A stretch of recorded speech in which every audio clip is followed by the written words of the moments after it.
Net metering की policy में क्या चेंजेस हुई हैं अब तक? देखिए, स्टिल अभी तक नेट मीटरिंग पॉलिसी वही है। बहुत सारे कस्टमर्स हमसे पूछे थे कि हम सुन रहे हैं कि जी नेट मीटरिंग की पॉलिसी में चेंज हो रही है। ज़रूर एक बीच में जो चेंजेस लाई जा रही है वो फ़िलहाल for the temporary most probably होगा कि 2 रुपये पर जो एक्सपोर्ट का रेट है वो कम कर दिया जाएगा, लेकिन वो भी इतना कोई उससे जो यूनिट का इतना कोई डिफरेंस नहीं पड़ेगा एंड कस्टमर के। तो स्टिल हम आपको यही मशवरा देंगे कि नेट मीटरिंग की पॉलिसी सेम है जो प्रीवियस थी, चाहे वो एंड यूज़र्स हैं या वो मीन्स जितने भी कस्टमर्स हैं, इंडस्ट्रियल कस्टमर्स हैं, कमर्शियल।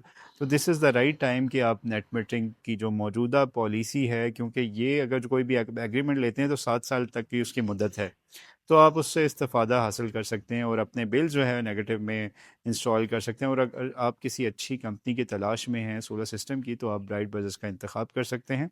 अगर आपका कोई भी क्वेश्चन है रिगार्डिंग सोलर सिस्टम, तो आप कमेंट सेक्शन में पूछ सकते हैं। Stay tuned. जज़ाकल्लाह।